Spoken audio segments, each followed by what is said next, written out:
بسم اللہ الرحمن الرحیم۔ السلام علیکم۔ میں لیا کے ایک علاقے میں اسکول میں پڑھاتی تھی۔ میری رہائش بھی وہیں تھی اور یہ بات ان دنوں کی ہے کہ جب کئی دنوں سے میں ایک الجھن کا شکار تھی۔ میں جب بھی اپنے گھر سے نکل کر اسکول پڑھانے جاتی مجھے یہ محسوس ہوتا کہ جیسے کوئی میرا پیچھا کر رہا ہے، لیکن جیسے میں پیچھے پلٹ کر دیکھتی تو مجھے کوئی بھی نظر نہ آتا۔ گلی بالکل خالی ہوتی یا اکا دکا بچے اسکول جا رہے ہوتے۔ میں نہیں جانتی تھی کہ میں کس کی نظروں کے حصار میں ہوں، بہرحال جو بھی مجھے دیکھ رہا تھا بڑی بے باک نظریں تھیں اس کی۔ مجھے یوں محسوس ہوتا کہ وہ نظریں میرے وجود کے آر پار ہو رہی ہوں۔ میں ایک مسلسل الجھن کا شکار تھی، اور اس پر یہ کہ ایک بڑی مصیبت وہ نظریں مجھ سے بالکل پوشیدہ تھیں۔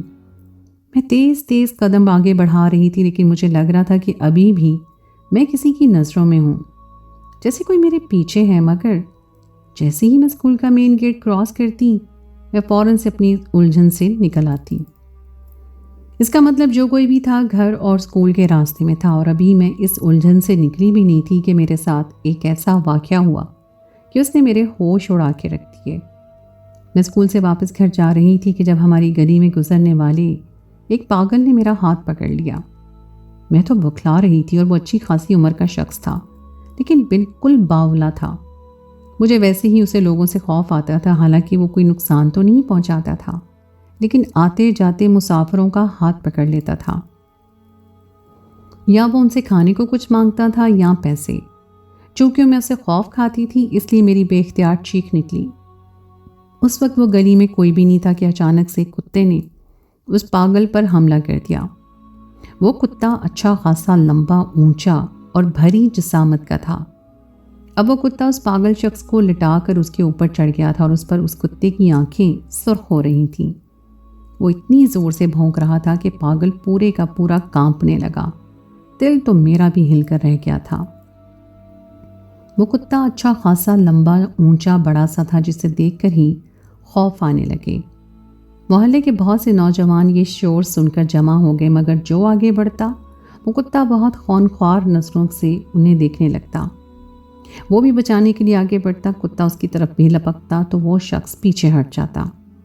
مشکل ہی اس پاگل کو اس کتے سے نوجوانوں نے بچایا تھا، لیکن وہ پاگل پوری طرح سے زخمی ہو چکا تھا۔ اس کتے نے اس کے چہرے اور بازوؤں کو اپنے ناخنوں سے کھرونچ کے رکھ دیا تھا۔ پہلے تو مجھے یہ سب اتفاقیہ لگا، لیکن ایسا نہیں تھا۔ اگلے روز جیسے ہی میں اسکول جانے کے لیے گھر سے نکلی، پھر سے مجھے ایسا لگا کہ کوئی میرے پیچھے ہے۔ جیسے ہی میں نے پلٹ کر دیکھا تو وہ کتا 20 قدم کے فاصلے پر میرے ہی پیچھے آ رہا تھا۔ یہ دیکھ کر تو میرا دل دھڑکنا بھول گیا تھا، بھلا یہ میرے پیچھے کیوں آ رہا تھا؟ میرا دل سوکھے پتے کی طرح کانپنے لگا تھا۔ پہلے تو میں نے سمجھا کہ شاید گلی سے گزر رہا ہوگا۔ میں بار بار پیچھے پلٹ کر دیکھ رہی تھی اور تیز قدموں سے آگے چل رہی تھی۔ اس وقت میرا دل اتنی زوروں سے دھڑک رہا تھا کہ جیسے سینہ شگاف کر کے باہر آ جائے گا۔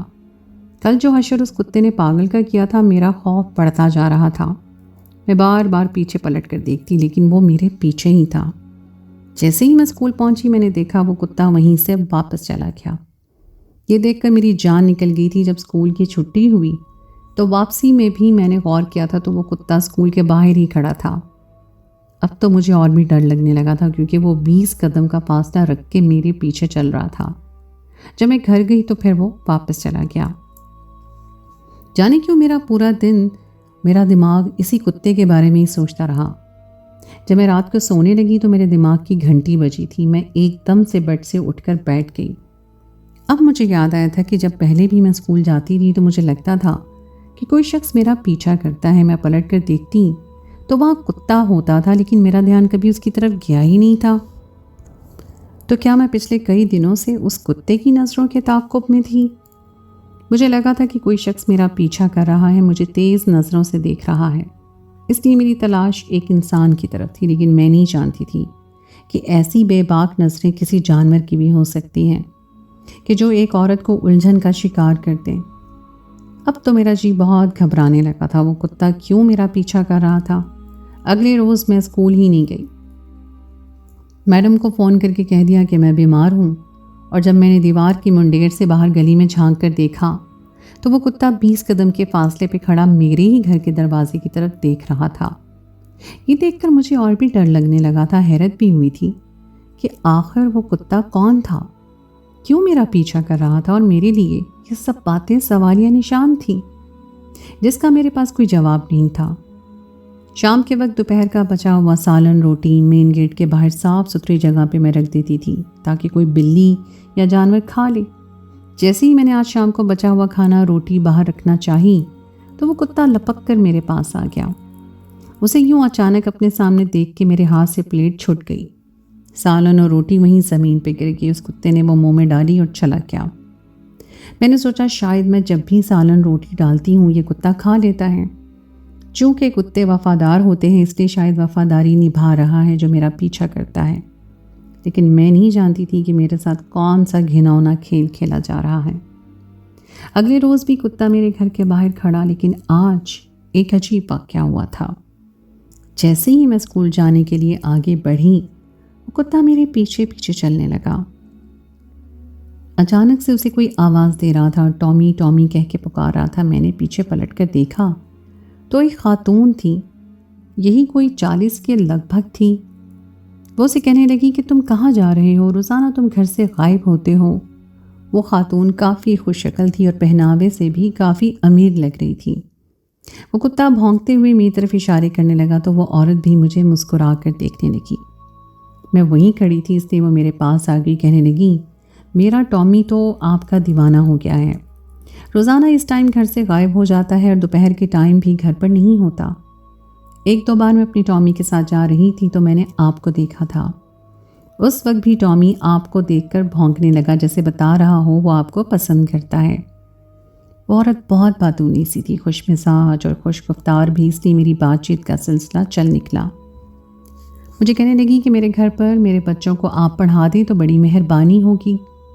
اس نے پیسے بھی بہت زیادہ بتائے تھے، میں بھی مان گئی کیونکہ شام کے وقت میں فارغ ہی ہوتی تھی۔ اس طرح میں اس عورت کے گھر اس کے بچوں کو پڑھانے چلی گئی۔